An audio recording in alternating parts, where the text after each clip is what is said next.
प्रकाशित वाक्य अध्याय 6 वचन 5 और 6। और जब उसने तीसरी मोहर खोली, मैंने सुना कि तीसरा प्राणी कहता है, आओ और देखो। और मैं एक काला घोड़ा देखता था और उस पर एक सवार बैठा था।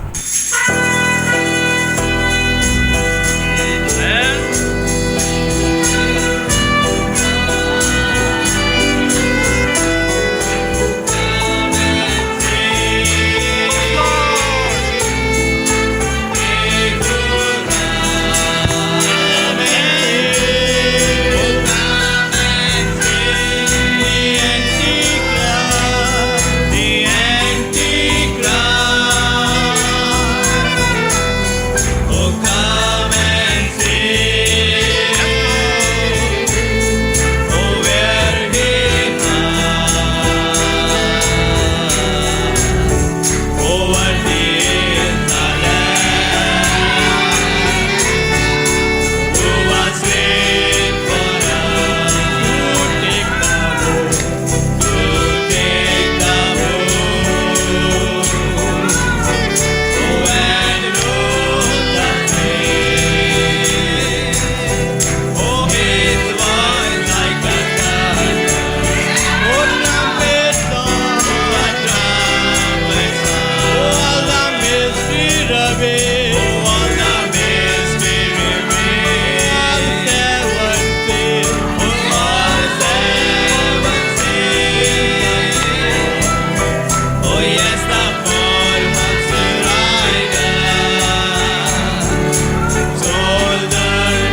भेजें। आइए हम छोटे से प्रार्थना करें। हमारे अनुग्रहकारी परमेश्वर, हम धन्यवाद देते हैं सुंदर से वचन के लिए। और प्रभु, हम विश्वास करते हैं इन वचनों के द्वारा आप हमें छुटकारा देंगे, आप हमारी सहायता करेंगे। आप अपनी पहचान वचन के साथ कराते हैं और शैतान की पहचान झूठी शिक्षा के साथ कराते हैं। मेरे अनुग्रहकारी परमेश्वर, हम आपके चरणों के पास आए हुए हैं और हम पर अनुग्रह देने वाले परमेश्वर, हम पर दया करने वाले परमेश्वर, हमारी सहायता कीजिए ताकि प्रभु हम वचन के ज़रिए छुटकारे को प्राप्त करें। आपकी आत्मा से भरकर प्रभु आपकी भक्ति आराधना करें।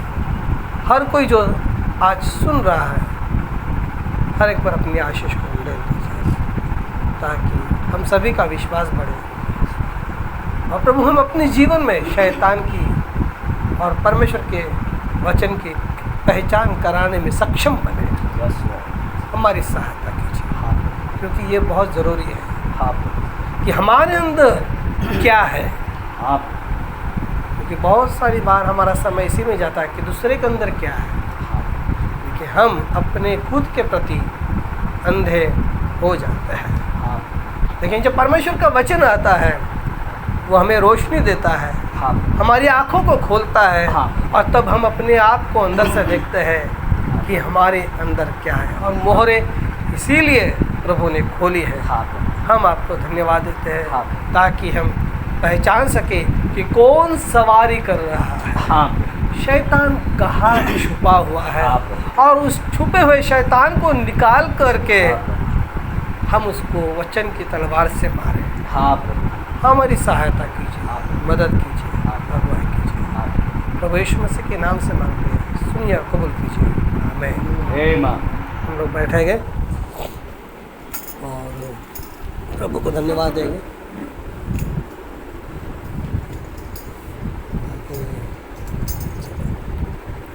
मैं विश्वास करता हूँ आप सभी को सुनाई दे रहा है और मैं कुछ बातों को यहाँ पर पढ़ना चाहूँगा। भविष्यवक्ता के संदेशों में से जो उन्होंने प्रचार किए हैं, उन संदेशों में से कुछ कोट्स को, कुछ हवाले को मैं पढ़ना चाहूँगा और मैं विश्वास करता हूँ कि ये सारे बातें आपके लिए, आपके आध्यात्मिक जीवन के लिए आशीष का कारण बनेगा। स्वर्ग पर उठाया जाना इस संदेश में 12/4/1965 का ये संदेश है।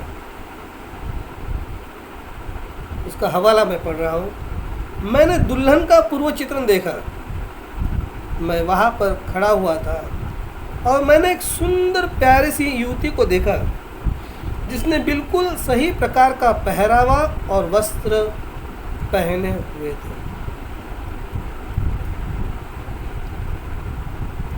यहाँ पर भविष्यवक्ता कह रहे हैं, मैंने एक सुंदर प्यारी सी युवती को देखा जिसने बिल्कुल सही प्रकार का पहरावा और वस्त्र पहने हुए थे। एक लड़की थी जो सुंदर सी थी, प्यारी सी थी और वो यंग थी, युवती थी। उसने सही प्रकार का वस्त्र पहने हुए थे, मतलब एक थी और वो इस और आगे बढ़ती चली जाती थी। उस दर्शन में मेरे बराबर में कोई खड़ा हुआ था और मैंने उन्हें ये कहते हुआ सुना, ये दुल्हन का पूर्व चित्रण है। दुल्हन का पूर्व चित्रण यानी क्या? ट्रेलर है ना, ट्रेलर, ठीक है। और इसके बाद मैंने किसी को ऐसे गाते हुए सुना, हे मसीही सिपाही आगे कदम मार, यानी आगे कदम बढ़ाते चल। इसका कहने का मतलब ये है, हे मसीही सिपाही आगे कदम मार। और मैंने पवित्र संत युवतियों के एक छोटे से झुंड को आते हुए देखा जिन्होंने उनके जैसे ही बिल्कुल सही से वस्त्र पहने हुए थे। उसके जैसे ही बिल्कुल सही से वस्त्र पहने हुए थे। किसके जैसे? जो एक सुंदर सी युवती थी और जिसने सही प्रकार का पहरावा और वस्त्र पहने हुए थे, उसी के समान इस झुंड ने भी वस्त्र पहने हुए थे। बिल्कुल सही से वस्त्र पहने हुए थे और उनके बाल साफ सुथरे चिकने से थे जो उनकी पीठ पर लहरा रहे थे, और वो सुसमाचार वाले कदम को रखते हुए आगे बढ़ती चली जाती थी। वो वचन थी और ऐसा लगता था कि वो हर एक देश में से बनी हो। वो हर एक देश में से, यानी हर संसार के ऊपर जितने भी, धरती के ऊपर जितने भी देश है, उस देश में से प्रभु की दुल्हन थी। और वो हर एक ने क्या किया था, जो एक लड़की थी जिसने सुहाने सही वस्त्र पहने थे, उसके जैसे ही वस्त्र पहने थे। हर एक देश के लड़कियों ने, युवतियों ने अलग अलग वस्त्र नहीं पहने थे। यहाँ पर प्रोफेट यही कह रहा है कि जो एक लड़की थी उसका उन्होंने क्या किया था, अनुसरण किया था और उसके जैसे ही वस्त्र पहने थे। वो वचन थी और ऐसा लगता था कि वह हर एक देश में से बनी हो। मैं उस पर दृष्टि लगाए हुए था जबकि वह निकल कर चली जाती थी और मैंने उसे जाते हुए देखा और नीचे जाने के बजाय वे ऊपर जाने लगी। ऊपर यानी स्वर्ग में, यानी रैप्चर में, ठीक है, मतलब वो रास्ता है वो ऐसे। और मैंने ध्यान दिया कि उसमें से 2 या 3 लाइन में से बाहर हो रही थी, यानी जो रैप्चर के लिए तैयार है लोग, वो लाइन में से बाहर हो रहे थे। मैंने जोर से चिल्ला कर कहा, लाइन में रहो, और वो दर्शन मुझे छोड़कर चला गया। और मैं इसी कमरे में खड़ा हुआ जोर जोर से चिल्ला कर कह रहा था, लाइन में रहो, लाइन में रहो, यानी वचन में रहो। क्योंकि वो लोग वचन थे, लेकिन वो वचन का जो झूठ था, वचन में से कुछ युवतियाँ बाहर निकल रही थी, यानी वो वचन में से बाहर निकल रही थी। तो प्रभु ने कहा कि लाइन में रहो, लाइन में रहो, यानी जो वैसे चाल चल रही है स्वर्ग के रास्ते के पर ही चलो। ठीक है। दूसरा एक हवाला मैं पढ़ना चाहता हूँ जो कलीसिया काल के किताब में से है। यही कारण है कि शैतान सुनिश्चित तौर पर यह जानता है कि वो मूल कलीसिया जिसके पास पिंतुकुस पर परमेश्वर की सामर्थ्य, जिसमें मरकुस 16 काम करता था, वही वह सच्ची कलीसिया है जिस पर यीशु अपनी कलीसिया के रूप में दावा करता है, और दूसरे सभी तो झूठी ही है। ऐसा तो होना ही है। अब आप इसे स्मरण रखें, मसीह का कलीसिया में होना प्रेरितों के काम की पुस्तक का निरंतरता में होना है। परंतु प्रकाशित वाक्य की पुस्तक यह दिखाती है कि वह मसीह विरोधी आत्मा किस प्रकार से कलीसिया में आएगी, वह कैसे उसे दूषित करेगी, वह कैसे उसे गुनगुनी, दिखावटी और सामर्थ्य रहित बना रही होगी। यह शैतान को बेपर्दा कर डालती है, ये उसके कामों को उजागर कर रही होती है।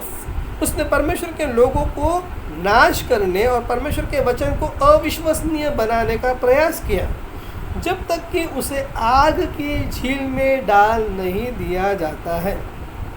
वह इसके विरुद्ध लड़ता है, वह इसे सहन नहीं कर सकता है। वह जानता है यदि लोगों को सच्ची कलीसिया का और वह क्या है, वह किस लिए खड़ी है, वो बड़े बड़े काम कर सकती है का सच्चा प्रकाशन मिल जाता है, तो वो कभी ना जीती जा सकने वाली एक सेना बन जाएगी। यदि उन्हें इसका सच्चा प्रकाशन मिल जाता है कि मसीह कलीसिया के ढांचे के भीतर ही 2 आत्मा है और वे परमेश्वर के आत्मा के द्वारा उस मसीह विरोधी आत्मा को पहचान जाते हैं और उसका मुकाबला करते हैं, तो शैतान उसके सामने शक्तिहीन हो जाएगा। जिस प्रकार जब मसीह में मरुभूमि में उसके ऊपर अधिकार पाने के उसके प्रत्येक प्रयासों को निष्फल कर दिया था, ठीक वैसे ही वह आज निश्चित रूप से निष्फल किया जाएगा। जी हाँ, शैतान प्रकाशन से घृणा करता है, लेकिन हम उससे प्रेम करते हैं। हमारे जीवन में सच्चा प्रकाशन हो तो अधोलोक के फाटक हम पर प्रबल नहीं होंगे, लेकिन हम ही उन पर प्रबल होंगे। प्रभु को धन्यवाद देते हैं। बहुत सुंदर से ये जो संदेश है भविष्यवक्ता ने प्रचारा है, और मुझे नहीं लगता अब तक के मसीह कलीसिया के इतिहास में इतने सुंदर संदेशों को किसी ने प्रचार किया। सही बात है। हर एक एज जो था अपने अपने समय में था, और कलीसिया एज, कलीसिया काल जो था हर एक अपने अपने युग में था, और हर एक कलीसिया काल का जो संदेशवाहक था उसे प्रभु ने जो दिया उसने उसका प्रचार किया, और उनको प्रभु ने जो बताया उन बातों को किया। अब प्रभु संदेशवाहकों को क्यों भेजता है, प्रचारकों को क्यों भेजता है, और हर एक संदेशवाहक उस समय के संदेश का क्या कर रहा था, प्रतिनिधित्व कर रहा है। समझ रहे हैं? तो जब हम इन बातों को देख रहे हैं, मोहरों के खुलासों को देख रहे हैं कि किस प्रकार से 1963 में परमेश्वर ने मेमने के द्वारा मोहरों को तोड़ दिया है, उसका खुलासा किया है, और उसका प्रकाशन किस प्रकार से भविष्यवक्ता भाई ब्रैनम को दिया और बताया कि इसका क्या अर्थ है, इसका क्या अर्थ है, उसका क्या अर्थ है। सफ़ेद घोड़ा यानी क्या है, उसके ऊपर जो सवार बैठा है उसका मतलब क्या है, उसके हाथ में जो धनुष है उसका क्या मतलब है, जो काला घोड़ा है या लाल घोड़ा है उसका क्या मतलब है, जो हाथ में तलवार लिए है उसका क्या मतलब है, अभी जो काला घोड़ा है उसका क्या मतलब है, उसके हाथ में जो तराजू है उसका क्या मतलब है। तो हर चीज़ जो प्रकाशित वाक्य की किताब के अंदर थी, परमेश्वर ने उन मोहरों को तोड़ा और उसका खुलासा भविष्यवक्ता भाई ब्रैनम को दिया। और ये परमेश्वर का संदेश है दुल्हन के लिए, ताकि दुल्हन को ये प्रकाशन पता चले कि किस प्रकार से बाबुल की जो भेद भरी जो वो कलीसिया है, भेद भरा जो बाबुल है उसमें से बाहर निकले, उसमें से बाहर निकले। क्योंकि बाइबल कहती है कि वो एक दुष्टात्मा का बसेरा है। Right brother. वो क्या है? दुष्टात्मा का बसेरा है। बाइबल में स्पष्ट बताया गया है। अगर आप उसे मुझे लगता है प्रकाशित वाक्य 17 इसको बताया है, तो वो दुष्टात्मा का बसेरा मतलब उस कलीसिया के अंदर उनके जो सेवक लोग हैं, उनके जो पादरी लोग हैं, उनके जो पास्टर लोग हैं, उनके जो इवेंजलिस्ट है, हर एक के ऊपर दुष्टात्मा का छाया है, उनके अंदर दुष्टात्मा है। तो मोहरों ने इन बातों को प्रकट किया है कि सत्य क्या है और झूठ क्या है। यस। और यहाँ पे परमेश्वर के सेवक को प्रभु ने यह बताया कि मसीही कलीसिया के अंदर, इस ढांचे के अंदर दो आत्माएं काम करती हैं। एक मसीह विरोधी की आत्मा है और एक मसीह की आत्मा है। और दोनों आत्माएं जो काम कर रही है, एक आत्मा आपको स्वर्ग में लेकर के जाने की कोशिश कर रही है और दूसरी आत्मा आपको आग के झील में डालने की कोशिश कर रही है। ठीक है? और इस बात के लिए वो जितने भी हथकंडे इस्तेमाल कर सकती है वो आत्माएं करती है। यस। वो किसी भी व्यक्ति का इस्तेमाल कर सकती है। वो आपके माँ का इस्तेमाल कर सकते हैं, वो आपके पिताजी का इस्तेमाल कर सकते हैं, वो आपके पति का इस्तेमाल कर सकते हैं, वो आपके पत्नी का इस्तेमाल कर सकते हैं, वो आपके बेटे का इस्तेमाल कर सकती है, वो आपकी बेटी का इस्तेमाल कर सकते हैं, वो आपके पास्टर का इस्तेमाल कर सकती है, वो आपके चर्च का इस्तेमाल कर सकते हैं, वो आपके पड़ोसी का इस्तेमाल कर सकते हैं, किसी का भी इस्तेमाल कर सकते हैं। हर एक चीज का वो इस्तेमाल करेगा जिससे आप आग के झील के अंदर जा सके। और आग के झील के अंदर कौन जाएगा? जो परमेश्वर के वचन के ऊपर अविश्वास करेगा, परमेश्वर के वचन के विरुद्ध। ठीक है? तो हमने इस प्रकार से देखा कि भविष्यवक्ता कह रहा है लाइन में रहो, लाइन में रहो, लाइन में रहो, लाइन में रहो, लाइन में रहो। यानी जो आपको प्रभु का वचन बताया गया है उस वचन के अनुसार करते रहो, चलते रहो, आगे बढ़ते रहो। ये वास्तव दिखता है। और प्रभु ने जब बताया कि सफ़ेद घोड़ा क्या है, तो प्रभु ने बताया वो एक धार्मिक सफ़ेद झूठ के द्वारा वो मसीह कलीसिया के अंदर आ गया है। यस, एक ढोंग के साथ वो आ गया है, वो दिखा रहा है मैं क्या हूँ, मसीह हूँ करके। वो एक पाखंडी है जो सिर्फ दिखा रहा है कि मैं मसीह हूँ, मैं यीशु का हूँ, मैं प्रार्थना करता हूँ, मैं बाइबल पढ़ता हूँ, मैं गीत गाता हूँ। वो सब दिखा रहा है। और ऐसे करके वो कलीसिया के अंदर आ गया और उसने उस कलीसिया के अंदर क्या करना शुरू कर दिया, जो जैसे संत पौलुस कहता है कि वो जो दूसरा सुसमाचार बता रहे हैं, लेकिन वो इतना क्लोज है कि हम उसको दूसरा भी नहीं कह सकते हैं। यस, दिखने दिखाने के लिए क्या लगता है, सब यीशु को ही लगता है, सब यीशु को ही है, प्रार्थना भी यीशु के नाम से करते हैं। लेकिन जैसा कि मैं एक बार बाजार में गया था और मुझे थोड़ा सा वो बीज के बारे में, मतलब वो वर्ड्स का थोड़ा सा जम्पलिंग हो रहा था, समझ में नहीं पा रहा। तो मैंने उनको पूछा कि भाई ये जो आप बता रहे हैं ये कौन से बीज है। उसने बोला कि वो बता रहा था, मतलब वो देसी देसी देसी बता रहा था। मैं थोड़ा सा देसी देसी यानी क्या है, तो मुझे वो मालूम है ना, हाइब्रिड और ये जो ओरिजिनल है वो इतना मुझे मालूम था। तो वो देसी देसी बता रहा था, देसी बोलता है आपको मालूम है क्या, अभी का ये जो मूंग दाल है ये है वो हाइब्रिड है। हाँ बराबर, मिलावट वाला, मिलावट। तो बोला ये देसी है, ये ओरिजिनल है, इसको पकने के लिए टाइम लगता है जो हाइब्रिड है वो जल्दी पक जाता है। जो देसी आप क्या बोलते हैं उसको, मूंग डाल लेंगे, तुअर डाल लेंगे, चना डाल लेंगे, उसको पकने के लिए बहुत टाइम लगेगा। यहाँ तक कि देसी मुर्गी भी अगर आप लेंगे ना, उसको पकने के लिए बहुत टाइम लगेगा। देसी मुर्गा लेंगे, उसको पकने के लिए बहुत टाइम लगेगा। लेकिन ये जो हाइब्रिड है ना वो जल्दी पक जाता है।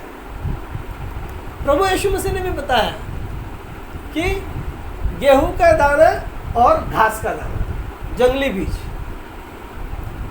गेहूं का जो दाना है, जो गेहूं जो पकता है खेत के अंदर, वो बहुत धीरे धीरे धीरे आता है।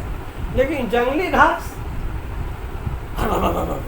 उससे पहले वो बड़ा हो जाता है। बड़ा होता है और क्या करता है, गेहूं के खेत को ढक देता है। और जो प्रभु ने एक जो उदाहरण बताया, क्या बताया कि मनुष्य के पुत्र ने क्या किया, एक बीज बोया अपने खेत के अंदर। लेकिन रात में बैरी आया और उसने क्या किया, उसके शत्रुओं ने उसके खेत में जंगली बीज भी बो दिए।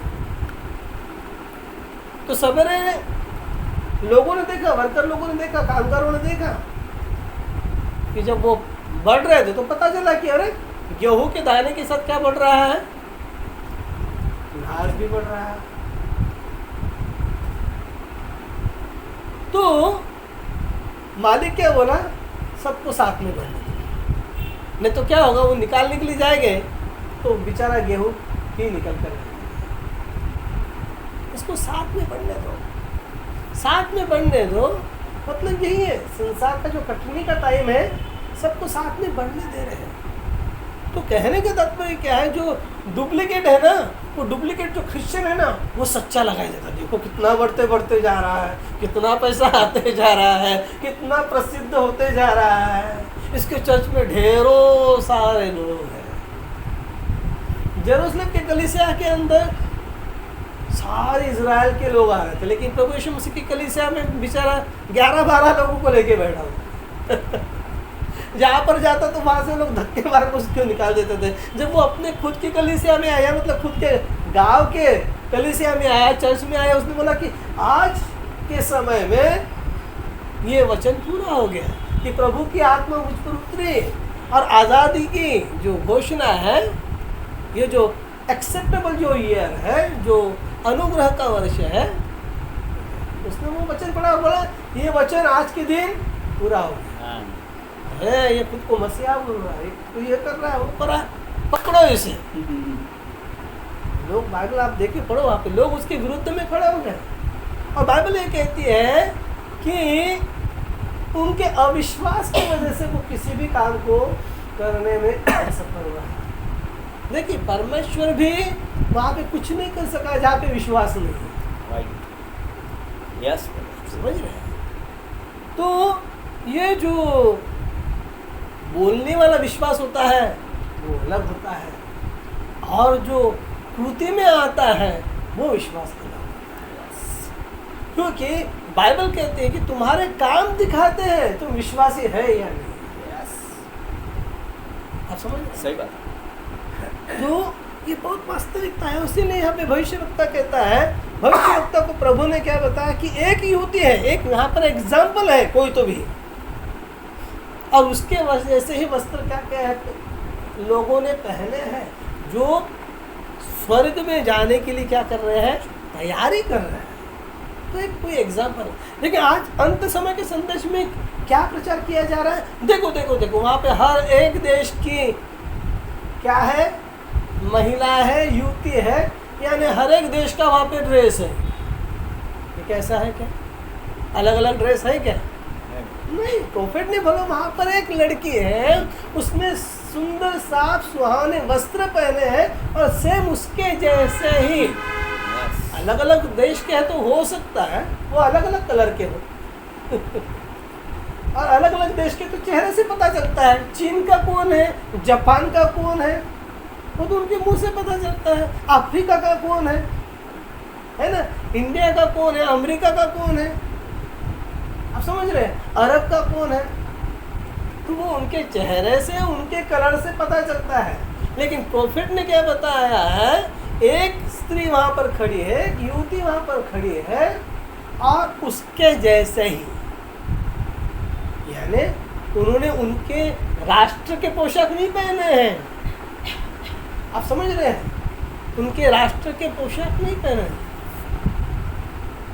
क्योंकि वस्त्र के बारे में परमेश्वर ने क्या की, एक व्याख्या दी है, स्त्री पुरुष के वस्त्र ना पहने और पुरुष स्त्री के वस्त्र ना पहने। अब बहुत सारे देशों में पुरुषों के वस्त्र स्त्रियां पहनती, वो उनका नेशनल ड्रेस है, तो क्या वो वैसे वस्त्र में दिखाई दिए है क्या? नहीं, प्रॉफिट ने नहीं कहा ऐसे दिखाई दी। उसने कहा कि वहाँ पर एक औरत है, एक लेडी है, सुंदर युवती है, उसने जैसे वचन के अनुसार वस्त्र पहने हैं।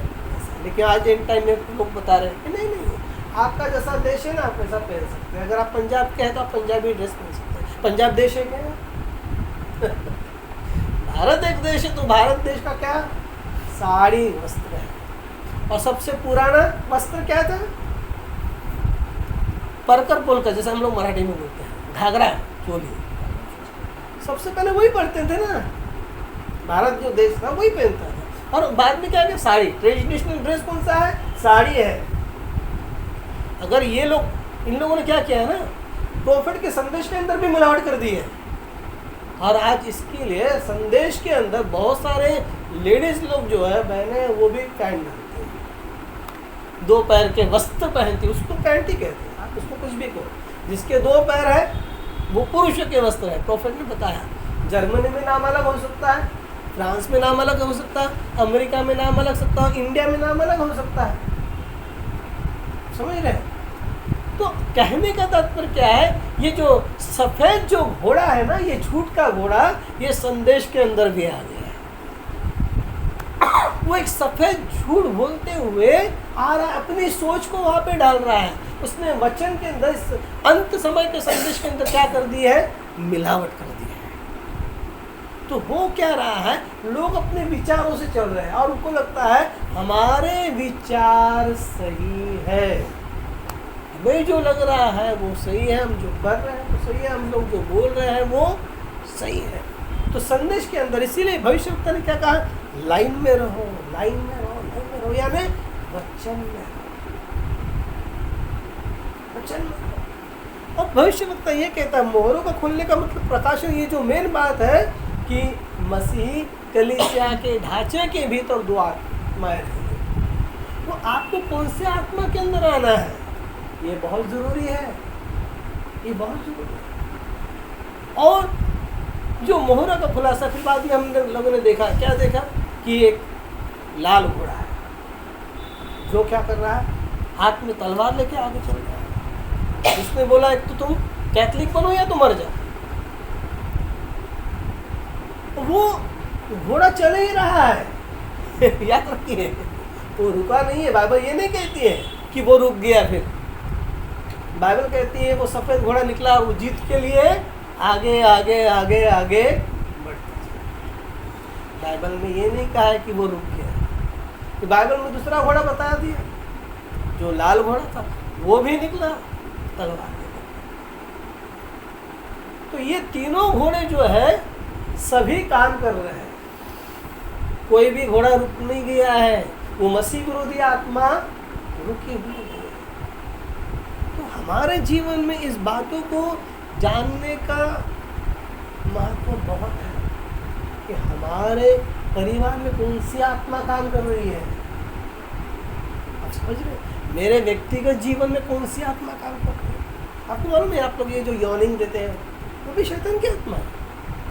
नींद की जो आत्मा है ना, वो क्या करता है, आपके सर के ऊपर आता है। कलीसिया के भीतर ही संदेश जब चालू रहता है ना, संदेश चालू नहीं रहेगा ना, किसी को नींद नहीं आएगी। संदेश चालू होता है, वो आत्मा आ जाती है, बोलता बेटा सो जा, बेटी सो जा, आप फिर आप यॉर्निंग देना शुरू कर देते। फिर वो स्पिरिट कैसा आता है, आगे चला जाता है। फिर ब्रदर ने यॉर्निंग दिया, फिर क्रिस्ता ऑर्निंग देगी, क्रिस्ता ऑर्निंग देगी तो बाकी में सिस्टर ऑर्निंग देगी, सिस्टर ऑर्निंग देगी तो ये सिस्टर सो जाएगी। आप समझ रहे हैं, ये कैसी जो अपनी छींक निकलती है ना, छींक में से कैसे जम्स स्प्रेड हो जाते हैं, वैसा वो स्प्रेड होता है।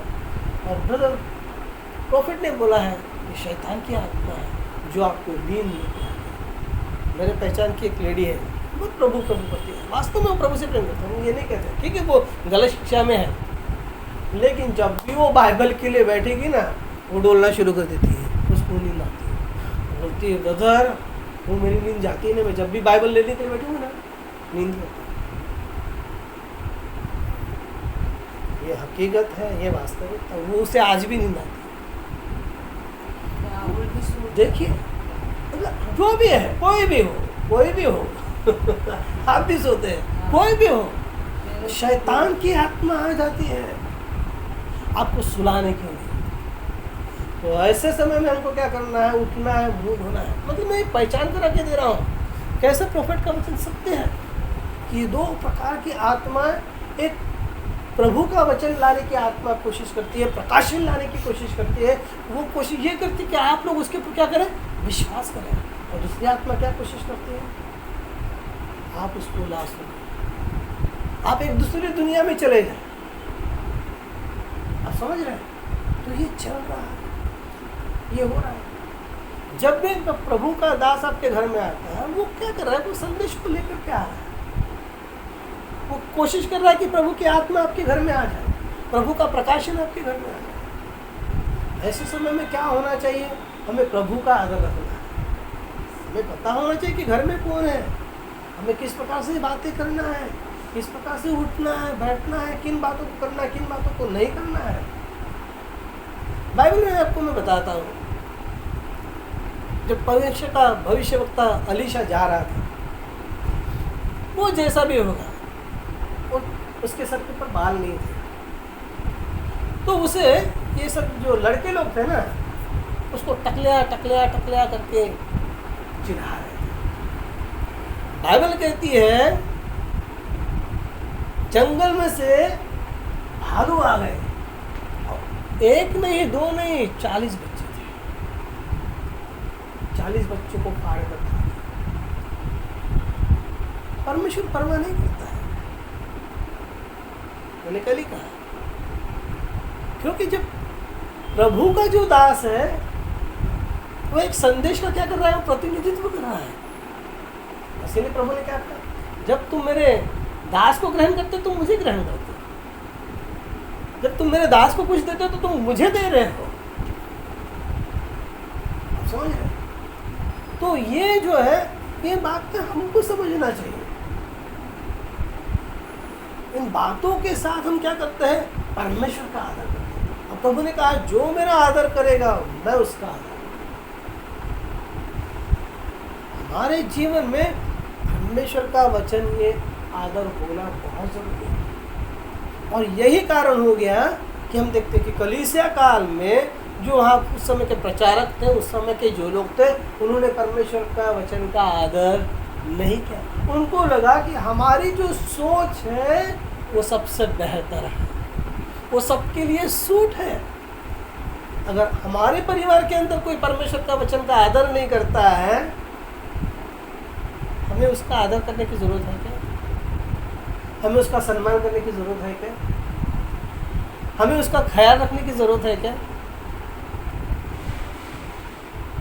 बाइबल कहती है जो मेरा आदर करता है मैं उसका आदर। बाइबल वहाँ पे कॉम्प्रोमाइज़ नहीं करती है।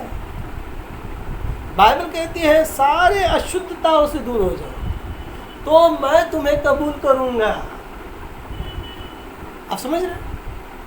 सारी अशुद्धताओं से दूर हो जाओ तो मैं तुम्हें कबूल करूँगा और तुम मेरी प्रजा है।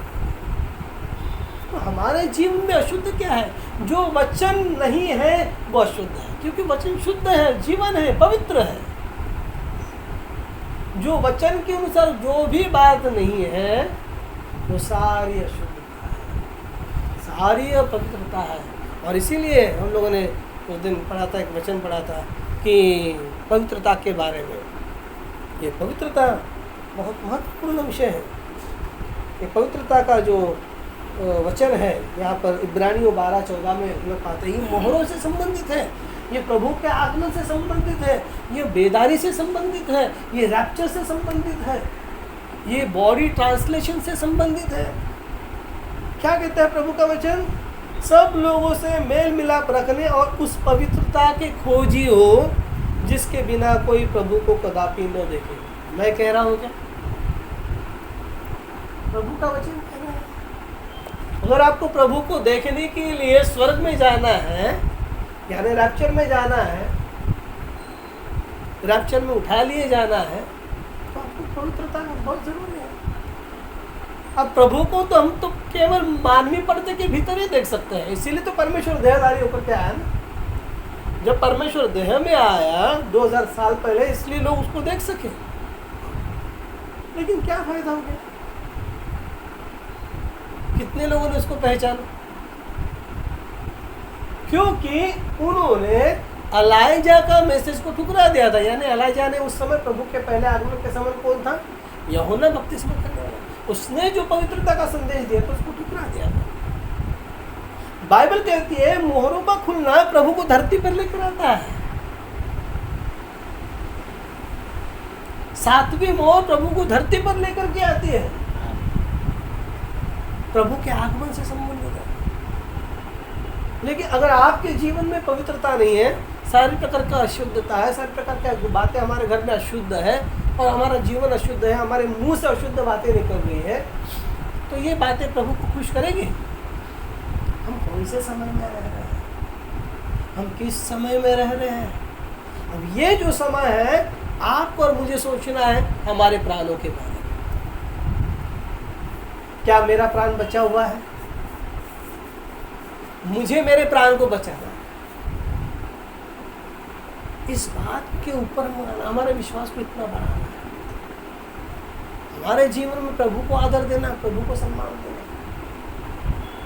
प्रभु को आदर और सम्मान देना यानी वही है जो प्रभु ने कहा है मुझे उसे करना है, चाहे उसके लिए मुझे कुछ भी कीमत क्यों नहीं चुकानी। और हम देखते हैं सफ़ेद घुड़सवार के समय में, लाल घुड़सवार के समय में, काले घुड़सवार के समय में लोगों ने वचन के लिए अपनी जान को देकर कीमत चुकाई है। लेकिन बाइबल कहती है, प्रोफेट कहते हैं, ये जो पीला घोड़ा आएगा ना, वो चारों मिलकर के बहुत बड़ी पावर होगी। वो 4 गुना उस समय कहर बर पाएगा। तो आपको क्या ऐसे समय में रहना है कि ये सब चारों घोड़े मिलकर के आपका क्या हश्र करेंगे? बताइए क्या होगा जब ये 4 घुड़सवार मिल जाएंगे? वो पेल हॉर्स यानी वो चारों घोड़ों का कलर है, तीनों घोड़े का कलर मिल करके वो पहलवान हो गया। क्या होगा फिर? उस समय उसने इतना कहर बरपाया, AD 325 से लेकर के जब उसको ताज पहनाया गया 1586 तक, डार्क एज। सोचने वाली बात है। लोग बाइबल नहीं पढ़ सकते थे क्योंकि बाइबल उनसे दूर कर दी गई। जो भी ट्रांसलेशन करेगा उसका सर काट डालते थे। टिंडले को जिंदा जलाया क्योंकि वो बाइबल का ट्रांसलेशन कर रहा था। सोचिए आप, ये भयानक समय आने वाला है। ऐसे समय में प्रभु चाहता है कि हम अपने प्राणों के लिए तैयार हो जाए। हम ऐसे समय में एक ऐसा झुंड बन करके तैयार रहे जहाँ पे हम प्रभु की भक्ति आराधना आत्मा से और सच्चाई से कर सकें। हम उन बातों को प्राप्त कर सकते हैं, उस ट्रेनिंग को प्राप्त कर सकते हैं। इंजीनियर के लिए ट्रेनिंग जरूरी है, डॉक्टर बनने के लिए ट्रेनिंग जरूरी है, नर्स बनने के लिए ट्रेनिंग जरूरी है। आपको अगर प्लेन चलाना है तो उसके लिए ट्रेनिंग जरूरी है। अगर आपको ट्रेन चलाना है तो आपको ट्रेनिंग जरूरी है। आपको ड्राइवर बनना ना कार चलाना, आपको ट्रेनिंग लेनी है। आपको रैप्चर में जाना है तो आपको कितनी ट्रेनिंग की जरूरत है कि नहीं? आप घर पर ट्रेनिंग ले सकते हैं क्या? आपको तो एक ऐसी जगह होनी है जहाँ पे प्रभु की भक्ति आराधना, जहाँ पे आप संदेश बैठ करके रोज सुन सकें, जाके प्रार्थना कर सकें, अपना जीवन बिता सकें, जहाँ पे, क्योंकि एक जो लकड़ी रहेगी ना वो थोड़ी सी जलेगी और बुझ जाएगी, लेकिन जब 10 लकड़ियाँ एक साथ जलेगी ना वो आग पैदा करेगी। एक दूसरे से जुड़े रहेंगे तो, एक दूसरे से मिल करके रहेंगे तो, एक साथ रहेंगे तो आप खुद भी जलेंगे, दूसरों को भी जलाएंगे, आप बुझेंगे नहीं। लेकिन हम देखते हैं कि किस प्रकार से इन युगों में, सफ़ेद घुड़सवार के समय में, लाल घुड़सवार के समय में, काले घुड़सवार के समय में शैतान ने कलीसिया को तितर बितर कर दिया था। कोई भी चर्च नहीं था, केवल पूरे संसार में, उस समय के संसार में रोमन कैथोलिक चर्च था। वो बोलता था मैं ही एक चर्च हूँ और मेरे ही हाथों के अंदर क्या है, पापों की क्षमा देने का है। अगर तुमको पापों की क्षमा चाहिए, मैं वो क्षमा पत्र निकाल रहा हूँ, उसको खरीदो। आप समझ रहे हैं? और कोई बोलेगा अभी मुझे खून करने का है, तो जाओ पादरी के पास जाओ, पहले कन्फेशन करो, खून करने से पहले कन्फेशन करो और इतना इतना डॉलर दे दो, तुम्हारा खून माफ हो। ऐसा बाइबल सिखाती है, सिखाती उनका है। आप लोगों ने इसमें भी देखा रहेगा, पहले के हम समय में मूवी देखते थे, फिर एक चर्च दिखाई देगा, एक कन्फेशन बॉक्स रहेगा, उसमें कोई तो भी जाता रहेगा, फादर मैं जा रहा हूँ मर्डर करने के लिए।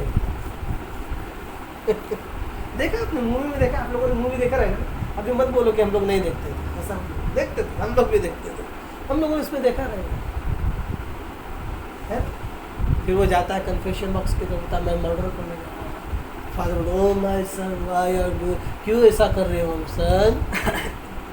बड़े प्यार से बोले। फिर ये प्रेयर करना है तो ये है, फिर ये किताब आपको चर्च से लेनी होगी, तो वो नो मेरा पढ़ो, फिर ये मास है। तुम्हारा बुढ़ा मर गया है, नरक में झेल रहा है, तो बहुत तकलीफ झेल रहा है प्रगटरी में, उसको निकालने का अधिकार हमारे पास है। इतना इतना पैसा दो, हम उसको बाहर निकाल। यही है तराजू, यही है। आप देखते ना अपने सब्जी वाले आते थे, पहले कांटा लेके आते थे, है ना, लोहे का वो 2 थाली रहता था ऊपर ये, तो वो उसके हाथ में था किसको कितना देने का। वो कांटा ऐसा करेगा तो हो गया, ऐसा करेगा तो भी हो गया। वो कभी ऐसा नहीं पकड़ेगा, वो ऐसा पकड़ेगा। हाँ देखो देखो देखो कितना भर के दे रहा है। वो इधर कर दे तो वो नीचे हो जाता। यही है काला घोड़ा, चालाकी कर रहा है, झूठे सैल्वेशन को बेच रहा है, लोगों को झूठा रिवेलेशन दे रहा है। जीसस को बेच करके क्या करा रहा है? पैसे कमा, मेरी के नाम से पैसे कमा रहा है, पीटर के नाम पे पैसे कमा रहा है।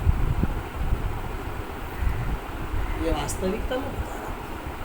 आज अंत तक समय के अंदर भी प्रोफेट ब्रैनम का नाम लेकर के लोग पैसा कमा रहे हैं, उसके संदेशों को प्रचार कर करके पैसा कमा रहे हैं, रैप्चर की बातें बोल बोल कर पैसा कमा रहे हैं, और करोड़ों करोड़ों की प्रॉपर्टी जमा करके बैठे हैं। इतना कि उनकी 30-40 पीढ़ियां बैठ करके खाएगी, काम भी नहीं करेगी। रैप्चर ये है बिजनेस, सेम यही है। शैतान घुस गया है इन टाइम पे।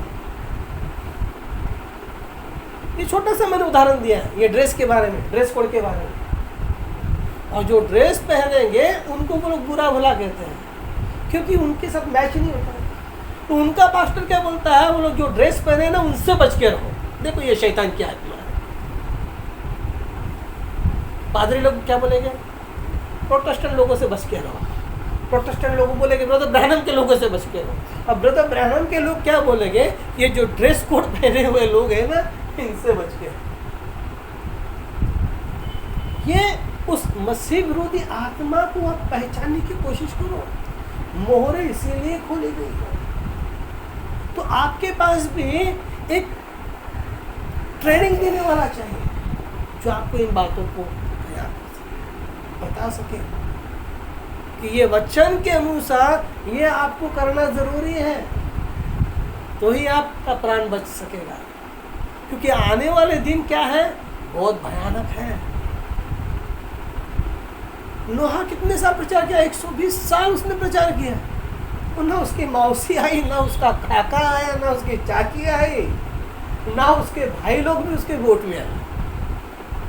आप सोच रहे हैं, आप समझ रहे हैं, नोहा को तो स्पिरिट पता चल गया, लेकिन उसने 120 साल तक प्रचार किया ताकि उसके भाई बच जाए, उसका मौसा बच जाए, और उसकी मौसी बच जाए, उसकी बहन बच जाए। बाइबल कहती है नोहा तो पूरे संसार में मेरे सामने धर्मी ठहरा है, मैंने तेरे परिवार पर अनुग्रह किया। आज अगर ये संदेश आपके पास आया है, जो आप लोग सुन रहे हो, ये परमेश्वर का अनुग्रह है। उस अनुग्रह को वचन विरोधी बातों के लिए, मूर्खतापूर्ण बातों के लिए ठुकराओ मत। जब आप वचन विरुद्ध बातों को करोगे, जाएंगे जाके हिंदू लड़की के साथ शादी करेंगे, आप परमेश्वर को ठुकरा रहे हैं। कोई भी हो, कलीसिया का कोई भी हो, मेरे घर का कोई भी हो, आप परमेश्वर को ठुकरा रहे हो। आपने एसाव के जैसे उस भूख के लिए उस रैप्चर को ठुकरा दिया, उस पवित्र आत्मा की जो बेदारी आ रही है उसको ठुकरा दिया है। आपने वो दो पैर के पैंट पहनने के लिए रैप्चर को ठुकरा दिया है, जिसके 2 पैर होते हैं ना, उस वस्त्रों के लिए ठुकरा दिया है। आप अपने बालों को सीधा करना चाहते हैं, बहुत सारे औरतें रहती है, मेरी मिसेस नहीं करती, वो 2 मुंह आने दो, 3 मुंह आने दो, वो नहीं करती, क्योंकि वो कहती है परमेश्वर का वचन है, बालों को नहीं काटना है। जब आप उसको ट्रिम करते हो ना, आप रैप्चर को ठुकरा रहे हो।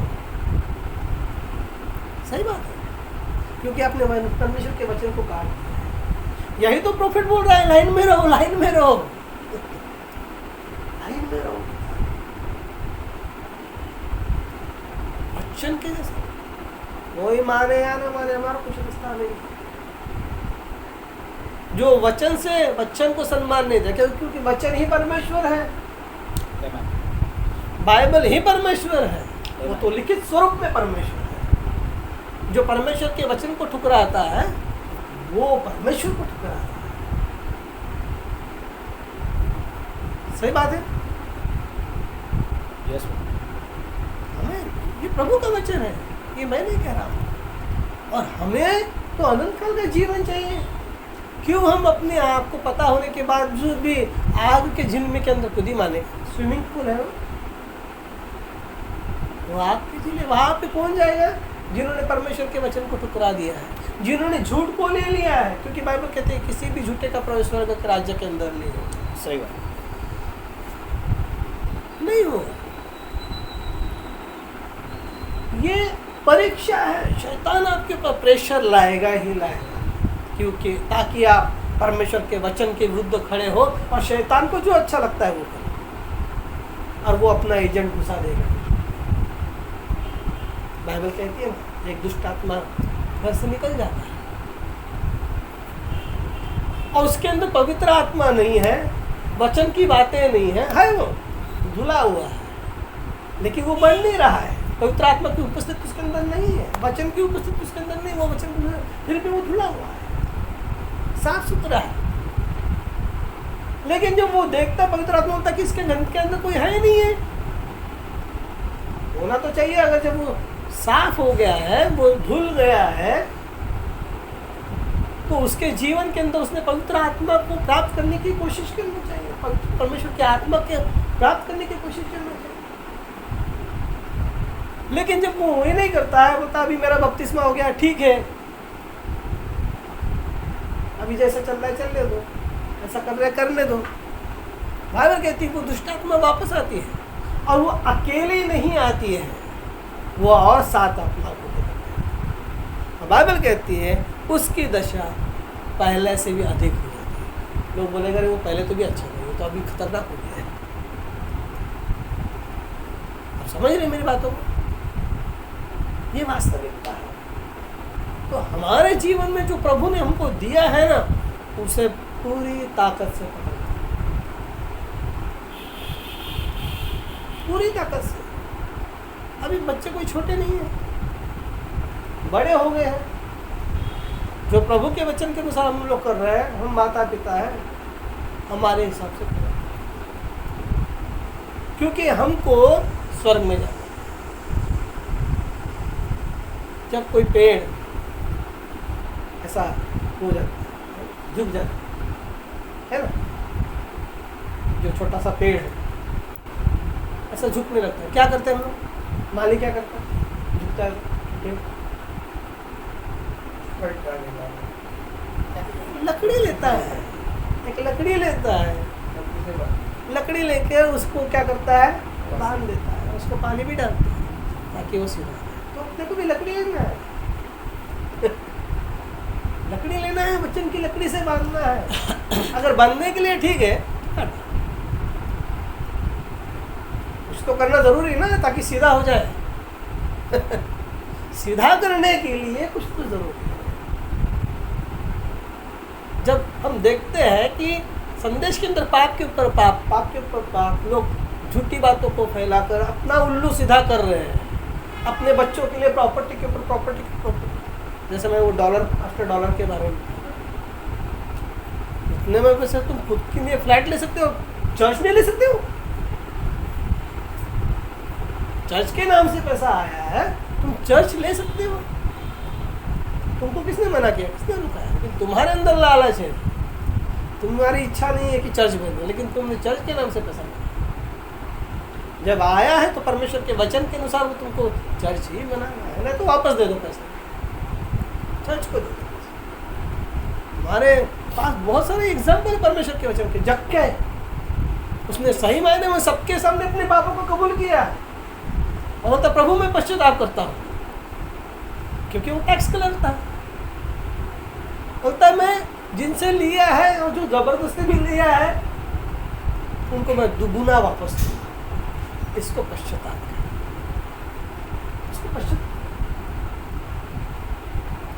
तो ये बातें हमको इन तीनों घोड़सवार के बारे में सोचना है। क्या ये मेरे जीवन में काम तो नहीं कर रहा है? कहीं मैं किसी झूठ के ऊपर तो विश्वास नहीं कर रहा हूँ, कुछ तो मेरे जीवन में डालने दिया और मैं उसी झूठ को क्या कर रहा हूँ? लेते लेते चल रहा हूँ। कहीं मेरे घर के अंदर ये तलवार तो नहीं लेके आएगा? आप समझ रहे मेरी बात? कहीं मेरी आत्मा सौदेबाजी तो नहीं कर रही है, कॉम्प्रोमाइज तो नहीं कर रही है कि मुझे ये चीज़ मिल जाए? बाइबल कहती है सब कुछ छोड़ करके मेरे पीछे, माता पिता भाई बहन खेत घर जमीन छोड़ के मेरे पीछे। वहाँ पे बिजनेस मत करो, मैं ये करूँगा तो फिर मेरा ये चला जाएगा, मैं वो करूँगा तो मेरा चला जाएगा। प्रभु बोलता है प्राण से बढ़कर कुछ है क्या? मनुष्य ने अपना प्राण गवा दिया तो क्या मतलब ये सारी धरती को प्राप्त कर कुछ फायदा है? और हमारे पास अभी टाइम कितना है? कितना टाइम बचा है? जैसे मैंने आपको बताया यहूदियों के लिए 7 साल, तो हमारे पास क्या बचा है? डैनियल के वीक में बताया ना, 1 वीक उनके लिए छोड़ा दिया है, तो फिर हमारे लिए क्या बचा है? अगर हमारे लिए अगर समझो वो 2 साल है, 3 साल है, तो 3 साल के बाद, और वो जो डैनियल का जो 1 वीक अगर हम उसको पकड़ते हैं तो 10 साल हो गए, तो 10 साल के बाद मिलेनियम शुरू हो जाएगा। अगर हम पीछे रह जाएंगे तो फिर मतलब क्या है? उस मिलेनियम में हमारा प्रवेश ही नहीं है, क्योंकि हमने अपने प्राण को वचन के आज्ञा पालन से तैयार नहीं किया है। ये जो घोड़े हैं ना, वो वही है, वो आज्ञा को न मानने वाले लोग हैं, वो अपने विचारों से चलने वाले, अपने तर्कों से चलने वाले लोग हैं, और उन्होंने ऐसा ही किया। नहीं तो पहली ओरिजिनल कलीसिया वही थी जो प्रभु के वचन के अनुसार चल रही थी। लेकिन जब उनके अंदर शैतान ने थोड़े थोड़े तर्क को डालना शुरू कर दिया, विचारों को डालना शुरू कर दिया, निकोलाइट्स की तरह बाइबल उनका वर्णन करती है, तो हमारे जीवन में भी ये होता है। इसलिए हमें बहुत सावधान होना है। हमें पाप को टॉलरेट नहीं करना, हमें पापी से प्रेम करना है, लेकिन उस पाप से गुनाह करने हैं कि जो वो कर रहा है या जो करने जा रहा है। सही बात है। हमारा उससे कोई संबंध, मेरी कोई अनुमति नहीं है। इस बात को आप याद रखिए, चाहे वो किसी के लिए हो। जो तरीका बताएगा अगर उस तरीके से करते हैं क्योंकि वो सर्वसमक्ष है, तो उसने भी कबूल किया है उन बात। एक ट्रेनिंग में से होके गुजरे वचन के लिए, लेकिन जाकर के कोई उठाएगा, खड़ा करेगा, ये लेके आएगा, हम एग्री नहीं। किसी भी पाप को हम अनुमति नहीं दे सकते, क्योंकि अगर हम लोग अनुमति देते हैं तो मैं उसका दुश्मन हूँ, मैं उसके प्राणों को नरक में लेके जा रहा हूँ। मैं उसके प्राणों को क्या लेके जा रहा हूँ? नरक में लेके जा रहा हूँ। तो फिर वो सफ़ेद घोड़ा, लाल घोड़ा और काला घोड़ा में बन गया फिर, है ना? हमको हमारे कलीसिया में इस घोड़े को दूर रखना है, हमको हमारे परिवार से इस घोड़े को दूर रखना है, हमको हमारे व्यक्तिगत जीवन में से ऐसे घोड़ों को दूर रखना है। हमको प्रभु की आत्मा में आना है, हमें मसीह की आत्मा में आना है।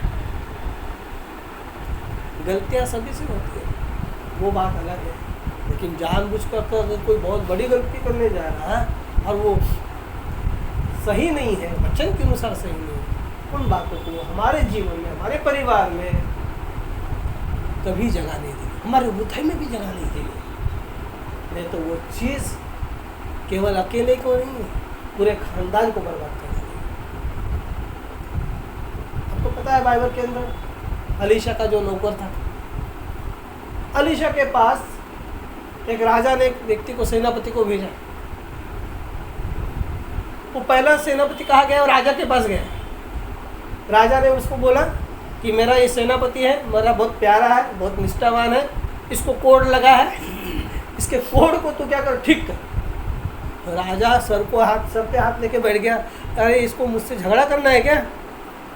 है ये बोलता है इसके कोड को ठीक कर, मैं कौन हूँ उसका कोड को ठीक कर?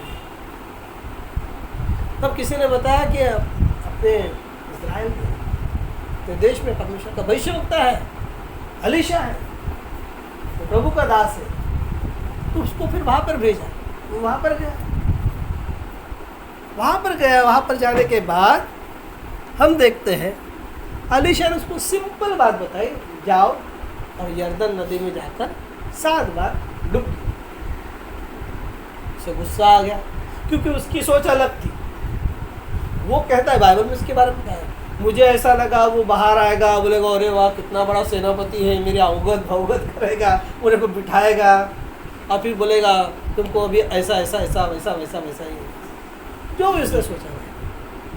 लेकिन ऐसा तो कुछ गया नहीं, वो मुझे मिलने के लिए भी नहीं आया, मिलने के लिए नहीं आया, मेरा मुँह भी नहीं देखा, सिर्फ एक मैसेज भेज दिया उसको, बोल जा करके यर्दन नदी में 7 बार डुब के। तो गुस्सा आ गया। मतलब देखो लोग अपने विचारों में क्या सोचते हैं। अगर ये परमेश्वर का सेवक है तो उसने ऐसा करना चाहिए, वैसा करना चाहिए, वैसा करना चाहिए। लेकिन परमेश्वर के सेवक ने जो तुमको बताया वही करो, वो तुम्हारे लिए अच्छा है। फिर उसका दास उससे अच्छा था। वो बोलता अगर वो आपको कोई बहुत कठिन बात बोलता था तो आप करते थे।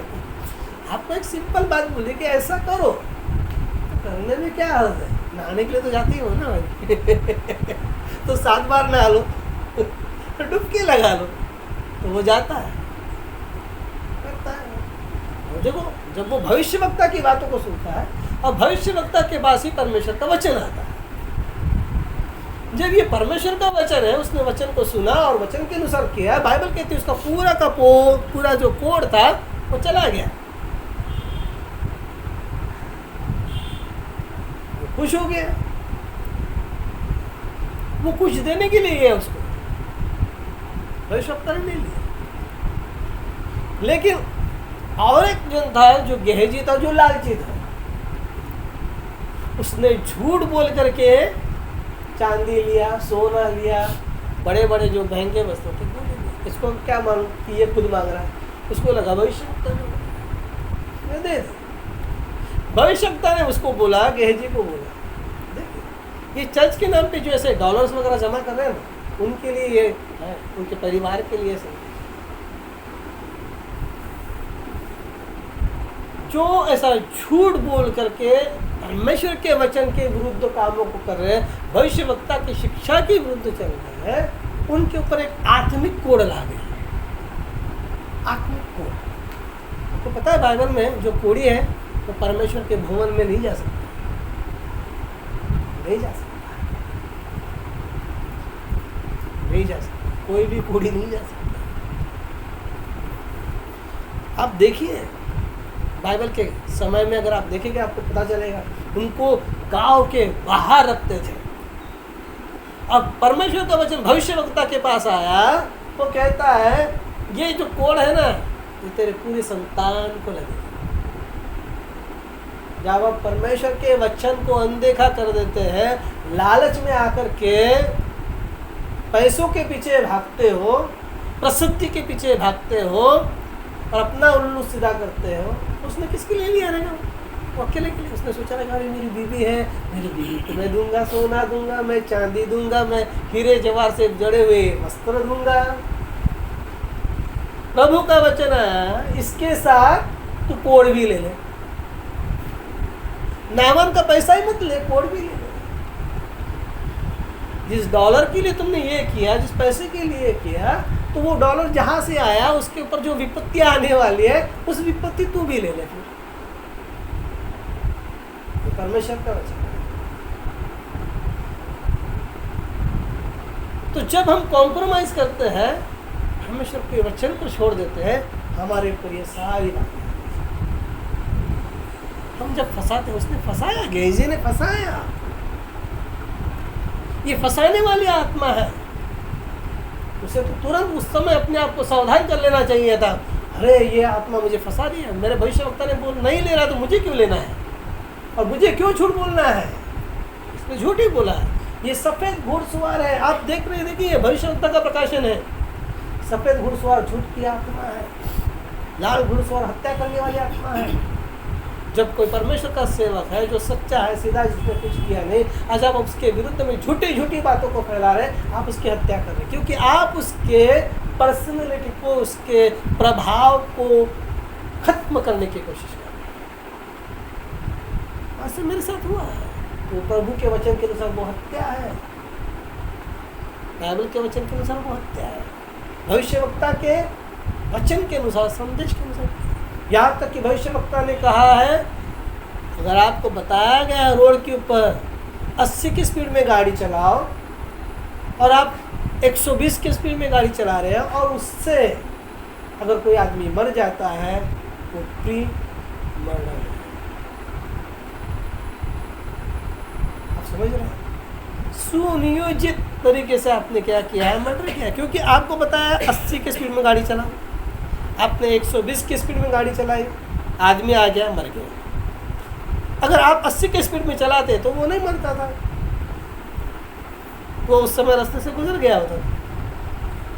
लेकिन वो जिस रास्ते से जा रहा है उस रास्ते पर, उस जगह पर आप 40 की स्पीड से जल्दी पहुंच गए हैं, और उस 40 के स्पीड ने जो ज़्यादा 80 का स्पीड था 80 से 40 हो गया, 120 हो गया, उसके वजह से वो मर गया। आप समझ रहे हैं? इन बातों को आप बहुत अच्छी तरह से अपने जीवन में उन आत्माओं को खुद पहचानो। ये कौन सी आत्मा है जो मुझे बाइबल पढ़ने नहीं दे रही है? भविष्यवक्ता ने कहा, आपको मालूम है, उनको पूछा कि बाइबल पढ़ने का, बाइबल कब पढ़ना चाहिए? भविष्यवक्ता ने बोला, जब आपको नहीं लगता है कि बाइबल नहीं पढ़ना चाहिए उसी समय बाइबल पढ़ो। बाइबल हमेशा ही पढ़ना चाहिए, लेकिन जब आपको लगता है ना बाइबल नहीं पढ़ना चाहिए उसी समय उठो और बाइबल पढ़ो, क्योंकि वो शैतान आपको बोल रहा है बाइबल मत पढ़ो। ये शैतान की आत्मा है जो आपको बाइबल नहीं पढ़ने दे रही है। आपकी सोच विचार कुछ भी हो, बहुत सारे लोग बोलते हैं हम प्रार्थना करते ना, प्रार्थना करते तो क्या हो? वचन जीवन देने वाला है, उस वचन को आप नहीं पढ़ रहे हो, और शैतान नहीं चाहता है कि वचन की समझ आपके अंदर आ जाए और वचन के द्वारा शैतान को आप अपने दिमाग में कंट्रोल करें। फिर बाहर की ताकतें आपके ऊपर कब्जा करके आप परेशान हो जाते हैं, आप अपने स्पिरिट को कंट्रोल नहीं कर पाते हैं। जिस दिन आप वचन को पढ़ोगे, वचन के ऊपर विश्वास करोगे, वचन का प्रकाशन आपके सोल के अंदर आते जाएगा ना, वो वचन की ताकत। इसके लिए बाइबल क्या कहती है? प्रभु क्या कहता है? अधोलोक के फाटक तुम्हारे पर प्रबल नहीं होंगे, क्योंकि आपके पास वचन का प्रकाशन है। मैं कह रहा हूँ क्या? भविष्यवक्ता कह रहा है, यहाँ पर लिखा है, हम लोगों ने पढ़ा है। यदि उन्हें इसका सच्चा प्रकाशन मिल जाता है कि मसीह कलीसिया ढांचे के भीतर ये दो आत्मा है। हम क्या देख रहे हैं? मोहरों के अंदर दो आत्माओं को देख रहे हैं, एक मसीह की आत्मा को देख रहे हैं, एक मसीह विरोधी आत्मा को देख रहे हैं। एक आत्मा है आपको बाइबल पढ़ने के लिए और उसके ऊपर विश्वास करने के लिए प्रोत्साहित करती है, दूसरी आत्मा आपको बाइबल ही नहीं पढ़ने दे रही, मसीह विरोधी आत्मा है। एक आत्मा आपको बाइबल पढ़ने देती है, लेकिन जो पढ़ा हुआ वचन है उसके ऊपर विश्वास करने नहीं देती। देखिए शैतान की टेक्निक को समझो, आप टैक्टिक को समझो। आप प्रोफेट करते हैं, लेकिन प्रोफेट ने जो बोला उसके ऊपर विश्वास नहीं करते। आप सुनेंगे, जैसे भाई मुझे बता रहे थे, हाँ मैं मैसेज सुनता हूँ ना, मैं बाइबल पढ़ता हूँ ना, मैं प्रार्थना करता हूँ ना, लेकिन कुछ प्रैक्टिकल में तो है ही नहीं है, क्योंकि आप विश्वास के साथ पढ़ ही नहीं रहे। जिस दिन आप विश्वास के साथ पढ़ोगे, आप उसको, विश्वास को कृति में, अमल में लेकर के आओगे। आप समझ रहे हैं? आप उसे कृति में लेकर के आओगे। देखिए आप विश्वास से पढ़ते ही नहीं हो, आप विश्वास ही नहीं करते हो कि झूठ नहीं बोलना चाहिए। मैं एग्जाम्पल दे रहा हूँ, आप विश्वास नहीं करते। अरे आज का समय बिना झूठ के थोड़ी आगे बढ़ सकते हैं, तो बोलना ही पड़ेगा, झूठ तो पढ़ना ही पड़ेगा। लेकिन जब आप बाइबल पढ़ते हैं और आपको पता चलता है ये परमेश्वर का वचन है और मुझे परमेश्वर का सुनना चाहिए, जब आप विश्वास करते हो कि ये सिद्ध वचन है और इस वचन के अंदर परमेश्वर का आत्मा और जीवन है, तो आप कहते हैं मुझे सच ही बोलना है, मैं झूठ नहीं बोलूँगा, चाहे मेरी कितनी भी हानि हो, चाहे मुझे जॉब से निकाले, चाहे मुझे मेरी बीवी घर से निकाले, या मेरा पति मुझे घर से निकाले, चाहे मेरे माँ बाप मुझे कुछ भी बोले, लेकिन मैं सच बोलूँगा। समझ रहे? मैं ये बता रहा हूँ, विश्वास इसको कहते हैं। सिर्फ बाइबल को पढ़ना विश्वास नहीं है। वो तो महात्मा गांधी जी ने भी पढ़ा, बहुत सारे संसार के लोग पढ़ रहे हैं, उसके ऊपर पीएचडी कर रहे हैं, लेकिन प्रैक्टिकल में किधर है? इस बात को आप समझो। जब कोई परमेश्वर का जो वचन आपके पास आता है, आप उसे कृति में नहीं ला रहे हैं, नहीं ला सकते हैं, तो आप सोच जाइए कि आपके ऊपर वो मसीह विरोधी आत्मा है जो आपको वो करने नहीं दे रही है, नहीं करने दे रही। तो इस बात को आप बड़े ध्यान से, हमने जितने भी संदेश को प्रचारा है मोहर के ऊपर, देखिए कहीं वो सफ़ेद घोड़ा मेरे ऊपर तो आकर के नहीं बैठा है, दिख रहा है क्या कहीं किसी के ऊपर? आपको दिख रहा है? देखो अपने सर के ऊपर देखो, दूसरा के सर के ऊपर देखो। जो मुझसे बात कर रहा है कहीं घोड़ा, सफेद घोड़ा उसके ऊपर तो नहीं बैठा हुआ है, कहीं लाल घोड़ा तो उसके ऊपर नहीं बैठा हुआ है, कहीं ये मेरे प्राण को काट कर तो नहीं लेके जाएगा। क्या करो? इसके लिए प्रभु क्या कहता है, शरीर को जो तकलीफ देता है उससे मत डरो, जो तुम्हारे प्राण को नरक के आग में डालेगा ना उससे डरो। हम डर जाते हैं, मुझे ये होगा, मुझे वो होगा। कुछ नहीं होगा, ये शैतान डरा रहा है। अभी अपने को इतना डर रहा है, तो फिर वो जो मसीह विरुद्ध आएगा तो उससे तो हम लोग से थर थर कांपेंगे। अभी हम शांति के समय में वचन का पालन नहीं कर रहे हैं, वचन के अनुसार जीने की कोशिश नहीं कर रहे हैं, वचन के अनुसार जो बातें हमको करना है हम लोग नहीं कर रहे हैं, इकट्ठा नहीं हो रहे हैं, वचन के लिए टाइम नहीं है, बहुत इजीली ले रहे हैं, आसान से ले रहे हैं। परमेश्वर के सेवक को कभी भी आसान मत लीजिए, कभी भी आसानी से मत लीजिए, इतना इजी मत लीजिए। आपको पता नहीं क्या है उसके पीछे, आपको नहीं पता है क्या। अलीशा को लोगों ने बहुत इजी ले लिया, क्या है यूहन्ना बपतिस्मा करने लोग बहुत इजी ले लिया, प्रभु यीशु मसीह को यहूदा इस्करियोती बहुत इजी ले लिया। अरे मेरा दोस्त तो है, दोस्त यीशु मसीह बोला, मित्र बोलता था उसको। ये मसीह विरोधी आत्मा है। उसने जाके यीशु की पप्पी ली, बोलता है तू मुझे किस करके शैतान से पकड़वा, लोगों से विरोधी से पकड़वा दे। शैतान बहुत प्यार से आता है, गले लगता है। बाइबल कहती है जो दुश्मन होता है ना वो चुंबन की झड़िया लगा देता है। मराठी में ऐसे लिखा है, मराठी में जो वैरी असतो हो ना तो चुंबनाची गर्दी करतो, यहाँ पर पिले वहाँ पर पिले वहाँ पर पिले, वो मेरा बेटा एक होता है दुश्मन। कब आपके पीठ में खंजीर डाल देगा मानो। जो सच बोलता है ना वो उसको लगता है ये दुश्मन है, कितना मेरे को सुना रहा है मैं नहीं सुनाऊंगा, आपके प्राण नरक में जाएंगे। मैं अपने बच्चे को नहीं डांटूंगा, मेरा बच्चा नरक में जाएगा। अच्छा बच्चा उसको क्या कर रहा है, मेरा काम, मेरे कांग्रेगेशन को बताना मेरा काम है, विश्वास को बताना। देखिए परमेश्वर हमेशा किसी को बचाने के लिए ना किसी को भेजता है ताकि वो इंसान उस व्यक्ति की बातों को सुने और अपने प्राण को बचा ले, क्योंकि वो तो अंधा हो गया है कि वो कहाँ जा रहा है उसको पता नहीं चल रहा है। यहाँ तक तो कभी कभी परमेश्वर गधी को भी मुंह दे देता है, गधी भी बोलती है। देखिए मतलब परमेश्वर कितना लोगों से प्यार करता है, कितना वो बलाम से प्यार करता था कि वो ना जाए गलत जगह पे। कहाँ जा रहा था वो, गलत जगह पे जा रहा था, गलत जगह पे जाके उसके साथ संगति करना चाहता था, उससे सोना लेना चाहता था, उससे बड़े बड़े वस्त्र लेना चाहता था। परमेश्वर की इच्छा नहीं थी, परमेश्वर का दूत उसको मारने के लिए।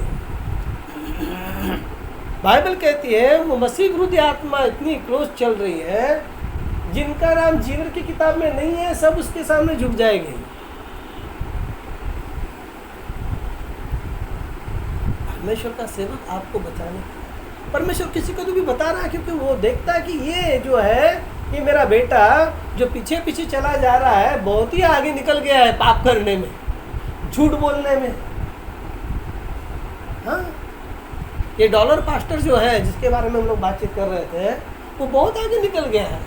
तो प्रभु ने, मेरी क्या औकात है, मैं भी एक गधे के जैसा हूँ। प्रभु ने मुझे बोला है जाके 4 बातें उसको बता मेरे बेटे को, ताकि उसका प्राण बचा सके। तो मैंने भी उसको बता दिया, मेरा काम है। प्रभु ने जब मुझे बता दिया मुझे करना है। लेकिन जैसे गधे को लात मारी बिलाम ने, छड़ी मारी, वैसा मेरे साथ। लेकिन हमको करना है, सच्चाई बतानी है, सच्चाई बतानी है। जो मनुष्य आपसे प्रेम करेगा वो आपको सच्चाई बताएगा। जिसको पढ़ी नहीं है तो वो राह चलता कुछ भी बोलेगा, जाओ चलता। हम लोग आ रहे थे, भाई के घर पे जाने की, जब यहाँ से हम लोग निकले तो मैं देख रहा हूँ कि ये रोड शायद बंद किया लगता है। तो मैं बाइक पर था, तो उसको पूछा, जो गाड़ी के अंदर था ड्राइवर का, नहीं बोलता चालू है। देखिए डायरेक्शन क्या होता है, नहीं चालू, मैं तो लंबे का, लेकिन मुझे ऐसा लग रहा था कि वो बंद हो गया है, नहीं चालू है। तो फिर मैं घुस गया उसी लाइन में, लेकिन जाके देखा तो सच में बंद था। लेकिन मैं कंफर्म करना चाहता हूँ, मुझे लगा कि ये डेली जाता, नहीं चालू था। देखो उसको कुछ नहीं पड़ी, उसको लगा चालू बोल दिया, आगे निकल गया, उसका क्या गया, उसका कुछ गया। बहुत सारे लोग आपको सलाह देंगे, लेकिन जो परमेश्वर के वचन के अनुसार जो आपको सलाह दे रहा है, करने के लिए बोल रहा है, वो आपके प्राणों को बचाना चाहता है, वो आपके जनरेशन टू जनरेशन बचाना चाहता है। क्योंकि ये केवल एक आदमी की शरीर की वासना पूर्ण करने की बात नहीं है, आप समझ रहे हो, ये आपके आगे के जनरेशन तक। इसके लिए प्रभु ने कहा क्या, जो मुझ पर विश्वास करता है, मेरी आज्ञा का पालन करता है, मैं उसके पीढ़ियों के ऊपर भी दया करूँगा, और जो मेरी विरुद्ध में खड़ा रहता है, मेरा जो नजर करता है, उसके हर पीढ़ी को मैं शासन। तो ये बहुत मायने रखता है कि हमारे जीवन में मसीह विरोधी आत्मा को हमें पहचानना है, हमारे घर के अंदर पहचानना है, कलीसिया के अंदर पहचानना है। अगर वो ऐसे उठ करके खड़ी हो गई ना, उसको दबा देना है, एंटरटेन नहीं करना, चाहे बेटा हो माँ हो, गिर रहा है ना, पौधा गिर रहा है, उसको लकड़ी लगाओ, उसको बांधो, उसको सीधा करने की कोशिश करो। और यहाँ पे परमेश्वर ने एक भविष्यवक्ता को भेजा, जो कलीसिया गिर रही थी उसको सीधे करने की कोशिश की। हम लोग खड़े हो जाएंगे, क्योंकि परमेश्वर नहीं चाहता है कि वो गिर जाए। बाइबल कहती है ना, अगर भी 7 बार गिरेगा तो भी खड़ा हो जाएगा। तो खड़ा करने के लिए कुछ तो करना पड़ता है। बाइबल कहती है अपने जो घुटने हैं, जो ऐसे हिल रहे हैं, उसको सीधा करो, कमर को सीधा करो, तैयार हो जाओ, क्योंकि ये युद्ध है। अगर आप हार जाएंगे, अगर ब्रदर हार जाएंगे, सिस्टर हार जाएगी, वो आएगा उनको लेकर के, बच्चों को नरक में क्या करेगा? मैं हार जाऊंगा, वचन से पीछे चला जाऊंगा, मैं बोलूँगा क्या है, लोग हैं, वो भी सारी कमी घटी के साथ ही पैदा हुए हैं, उसी के साथ जाए। कब तक ये संघर्ष चला रहेगा, यह युद्ध चला रहेगा? हमें दूसरों को देख करके नहीं कुछ करना है, हमें खुद के बारे में सोचना है, खुद को प्रभु की इच्छा के अनुसार जो करना है, ताकि मैं अपनी बेटी, ये तरीका है। क्या प्रभु यीशु मसीह के साथ उसके भाई लोग खड़े थे क्या? खड़े थे क्या? नहीं, वो उसको मदद करते थे, उसको भी पागल करते थे। अरे तो प्रसिद्ध होने का, तो जा उधर, यहाँ पे क्या करना? वो भी नहीं विश्वास करता। आपके साथ होगा, मेरे साथ हुआ है, आपके साथ भी होगा, लेकिन आप प्रभु के ऊपर विश्वास रखो, मिल करके प्रार्थना करते रहो और समझो प्रभु की क्या इच्छा है। राइट, प्रभु की क्या इच्छा है समझो, प्रभु आपकी क्या इच्छा है, उस इच्छा के अनुसार हम लोग करेंगे। हम लोग नहीं डरते किसी से, हम परमेश्वर के वचन के अलावा किसी से नहीं डरते, क्योंकि अगर आज डर जाओगे तो उससे ज़्यादा भयानक डराने वाला है जिसे तो उस समय हम लोग कुछ नहीं करते। ये अभी तैयारी का समय है, बाइबल कहते हैं अभी तैयारी का समय है, इकट्ठा होना शुरू करो। बाइबल कहते हैं प्रेरितों के काम है, इकट्ठा होना शुरू करो, अपने आप को ट्रेन करो इन बातों में, प्रभु के नज़दीक जाओ, और जो पवित्रता का संदेश भविष्यवक्ता के द्वारा दिया गया है उसको जीवन में उतारो। सिर्फ 1-2 बातें नहीं, बहुत सारी बातें हैं, बहुत सारी बातें।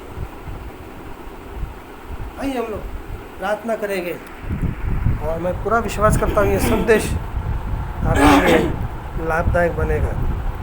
ये मोहरों का खुलासा है जो प्रभु की ओर से परमेश्वर ने भविष्यवक्ता को दिया है, ताकि हम घुड़सवार को पहचाने, उस मसीह विरोधी आत्मा को पहचाने, उस यहूदा इस्करियोत के सुसमाचार को पहचाने। प्रभु आप सभी को आशीष और बरकत दें।